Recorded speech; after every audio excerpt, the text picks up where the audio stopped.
There was a time when the financial world marveled at the genius of Charles Ponzi, the man who was in charge of one of the most successful business investments in America. He had millions of dollars at his disposal and crowds of people lining up, literally begging him to take their money. Little did everyone know that Ponzi's business was built on nothing but lies. The whole thing was an outrageous scam, one which turned Ponzi into a very rich man but ruined the lives of thousands of innocent people. Ponzi's deception was so shocking and infamous that even now, 100 years later, the scam still shares his name, the Ponzi scheme. This video is the untold truth of the man behind the scam and how to make millions of dollars with nothing but lies.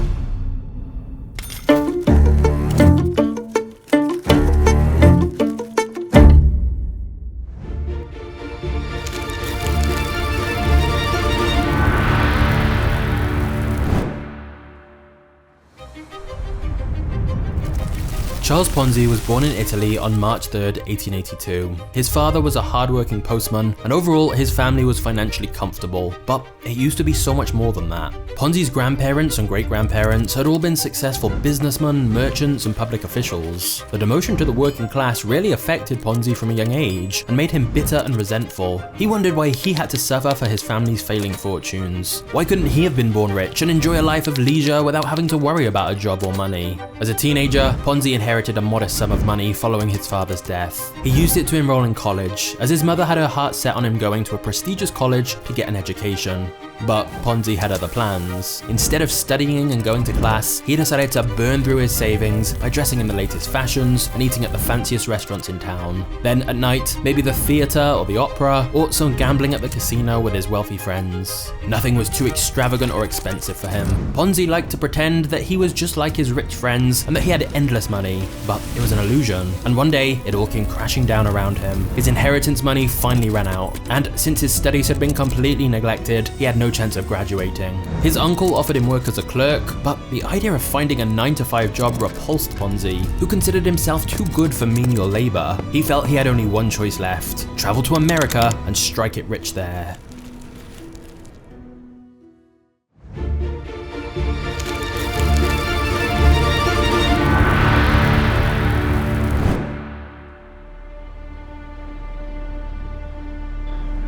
In 1903, Ponzi arrived in Boston aboard the SS Vancouver. He felt a deep shame in his heart that he'd let his mother down and believed that the only way to redeem himself was to return to Italy as a rich man. The only problem was he had no idea how to do that. America proved to be a much-needed reality check for young Ponzi. There was no more inheritance money and no more relatives to bail him out of trouble. As distasteful as he found physical labor, he had no choice. If he wanted to eat, he needed to work.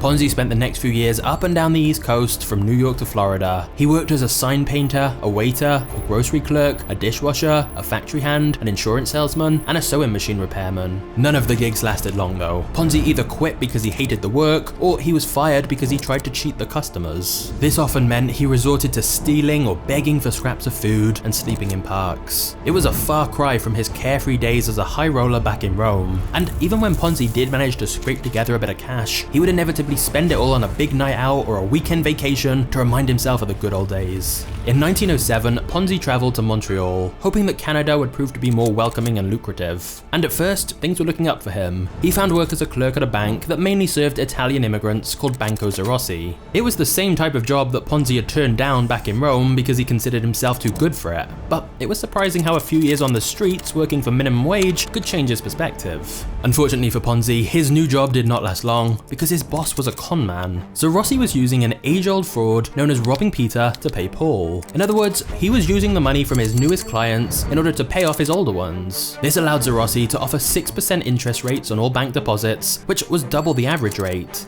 However, his clients started getting suspicious when their relatives back home kept complaining they weren't receiving the money the bank was supposed to send. In mid-1908, the authorities began investigating the bank for embezzlement, at which point Zarossi filled a suitcase with all the cash he could carry and fled to Mexico, leaving his employees and the family to deal with the fallout from the scam. Not wanting to be the one who takes the fall, Ponzi intended to travel back to the United States so he didn't have to be involved in the investigation and fallout from Zarossi's scam. But before that, he did something very stupid. So that he wouldn't have to start start from scratch again, he thought he would give himself a little going away present by forging a check from one of his bank's clients, a shipping firm called the Canadian Warehousing Company. Ponzi stole a blank check from the manager's checkbook and filled it out for $423.58. A believable and unsuspicious amount, thought Ponzi. But as soon as he tried to cash the fraudulent check, the bank teller easily spotted the fake signature and alerted the police. Ponzi got 3 years in prison at St. Vincent de Paul Penitentiary. But of course, this was just the start of Ponzi's crimes.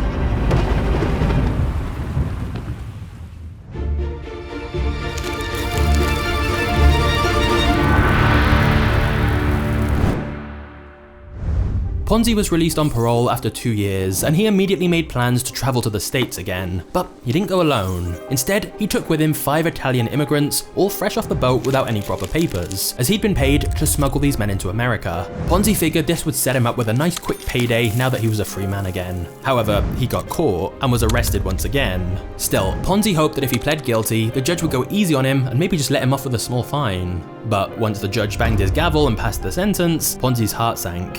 He was given another 2 years in federal prison in Atlanta.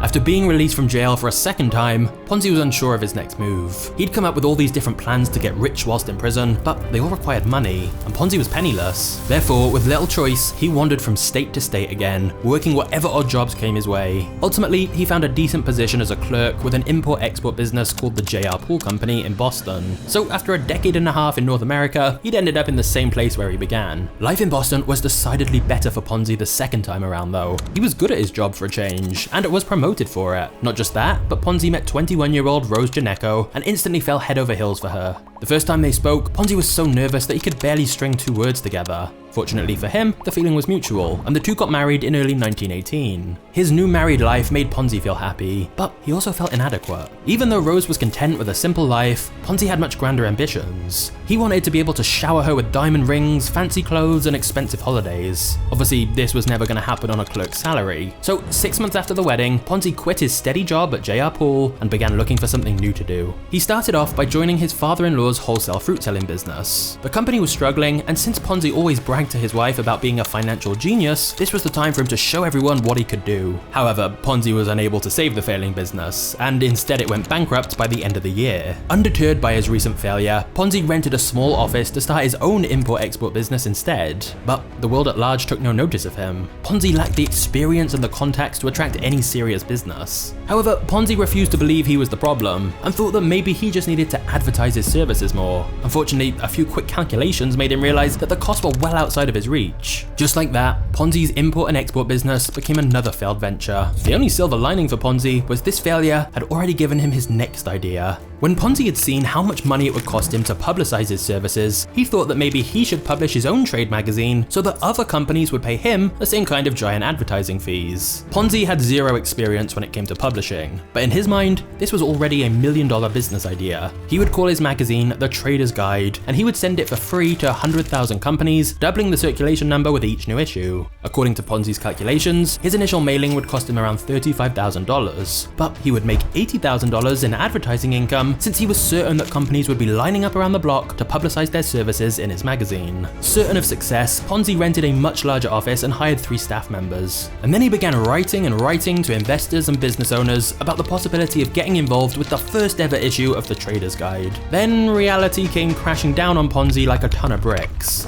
Nobody was interested. Nobody cared about his obscure little trade magazine, and they certainly were not willing to pay his exorbitant rates to get featured on it. Then, when Ponzi went to his local bank to get a loan because he was almost out of money, he got another harsh dose of reality when the bank president refused his application on the spot, telling him he'd rather close Ponzi's account than load him a single dollar. These were bitter pills to swallow for Ponzi, and left with little choice, he had to fire his staff and sublet his office space to earn some money. But his dreams and ambitions remained as powerful as ever, and Ponzi hoped that his next idea would be the one to make him rich. One day in August 1919, Ponzi was going through his mail when he spotted a letter from Spain. Back when he still thought the Trader's Guide would become the next big thing in advertising, Ponzi was not content with simply doing business in America. He'd envisioned that his guide would be translated into French, German, Italian, Spanish, and Portuguese, and that he would expand his business into Europe. And thus, he'd contacted many foreign companies about the possibility of doing business together, and it seems that at least one of them was interested. The Spanish author of the letter requested a copy of the Trader's Guide, and to pay for postage, he included something that Ponzi had never seen before, an international reply coupon, or IRC. IRCs were prepaid coupons that could be bought in exchange for postage stamps in any country that was a member of the Universal Postal Union. They were commonly used by people who sent letters internationally to cover the cost of a return letter where they were not expecting the other person to pay the postage. But for Ponzi, they were a bolt of inspiration and were about to change his life forever.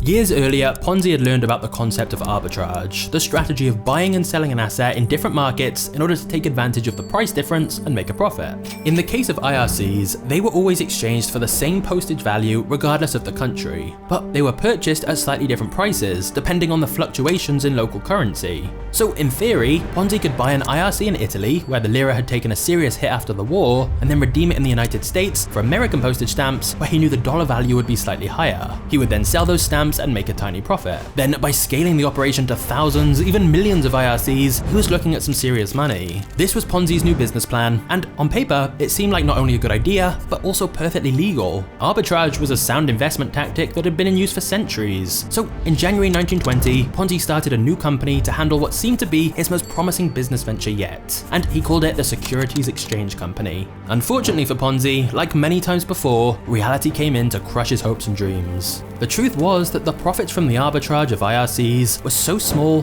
that they would be completely wiped out by the cost of shipping the IRCs from one country to another. There literally were not enough IRCs in the entire world to sustain the kind of operation that Ponzi was imagining, and yet he refused to let go of this idea. Ponzi was convinced that this was his golden goose, his one-way ticket to the life of wealth and luxury he'd always felt he deserved. So when the legitimate business proved unsustainable, he turned his idea into the infamous Ponzi scheme that shares his name. After all, his plan to arbitrage IRCs sounded really good, so even though it actually wasn't good at all, maybe he could convince other people it would work and take their money. Now, at its core, the Ponzi scheme is similar to the classic fraud robbing Peter to pay Paul, which Ponzi saw firsthand back when he was involved working for Banco Zarossi. It involves getting people to invest in a business opportunity by promising them huge returns in a short amount of time with little to no risk. However, their money never really gets invested. Instead, the fraudster keeps most of it for themselves, whilst giving some of the profits to earlier investors. When these early investors see such large returns, most of them agree to reinvest their profits back into the business to make even more money, thinking it all seems to be working as advertised. Many of them even tell other people about the opportunity, as they believe the earnings are perfectly legitimate. But in reality, all that's happening is those early investors are getting paid using some of the money from new investors. It's a very simple but effective system that preys on people's greed and financial naivety, but it requires a constant flow of new funds in order to keep the scam going. As soon as the fraudster can't find enough new investors to pay off the returns of his older investors, the con usually falls apart. Even though the scheme was named after Ponzi, he was not the first one to do it. A New York bookkeeper named William Miller used the same technique to con investors out of $1 million back in 1899. And outside of America, a German actress named Adele Spitzer may have operated the first known Ponzi scheme in history in the early 1870s. However, Ponzi took the idea to a whole new level.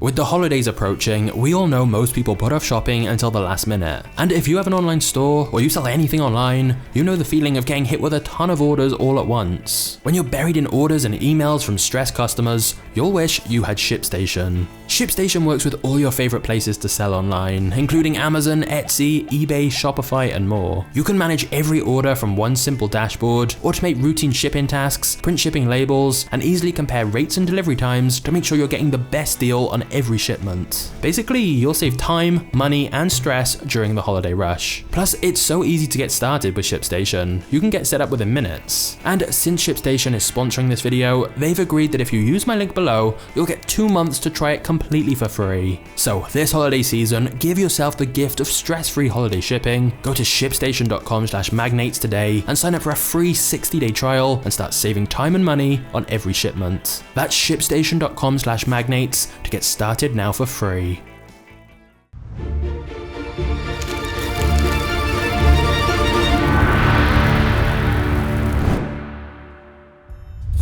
Using his system, Ponzi offered investors a staggering 50% return in 45 days, or 100% return in 90 days. He claimed to have a vast network of agents all over the world who were buying IRCs in bulk and shipping them to America. If pressed for any details on his operation, Ponzi would refuse to divulge any information, simply claiming that he couldn't share all the details of exactly how it worked, as then it could potentially help his competition. Most banks, companies, and serious investors stayed away from Ponzi. They knew when something was too good to be true, and in fact, almost anyone who knew a thing or two about finances could tell that it was impossible for Ponzi to deliver on his promises. But they were not the ones Ponzi targeted. He wanted the people who used to be just like him, with more dreams than common sense, who were always looking for the best way to get rich quick. This meant he preyed on the people with very little financial literacy, often people in desperate need of money fast. Ponzi understood that his true talent was not dealing with finances, but dealing with people. He knew how to sell his business without appearing too eager or aggressive, as if it made no difference to him whether he got their money or not. Ponzi started out with people in his own neighborhood and got 18 of them to invest in his first month.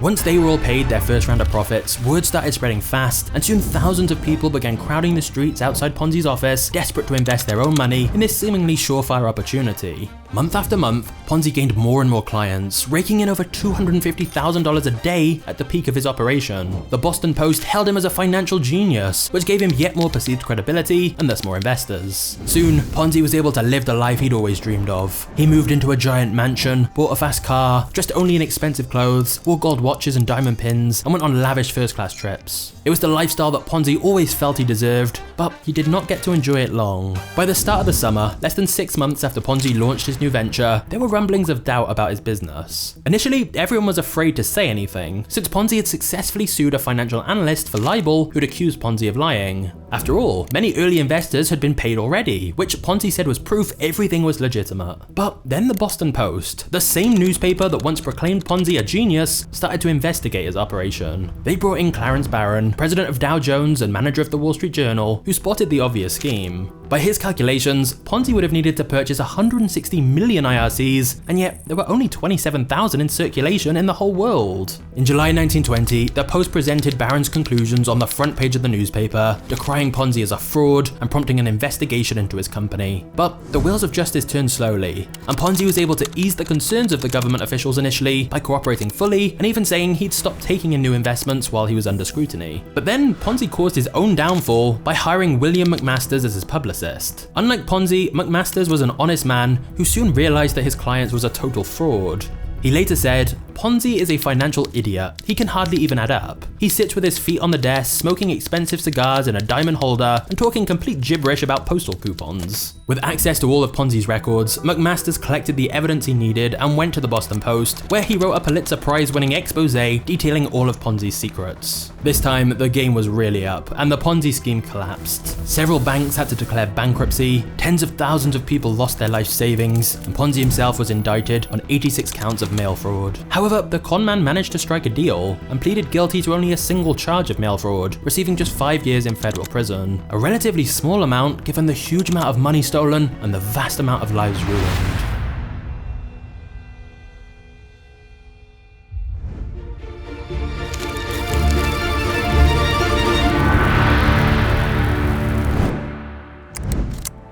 Ponzi was released after 3.5 years in prison, and this time he was finally a changed man and ready to do some good in the world. I'm just kidding, he literally tried a new scam immediately after getting released. Ponzi knew that the government wanted to either deport him to Italy or imprison him again on larceny charges, so he fled to Florida where he planned to essentially repeat the Ponzi scam again. He started a new company, the Charles Land Syndicate, and sought people to invest in property around Jacksonville. He offered even higher gains than before, saying he could get people a 200% return in just 60 days.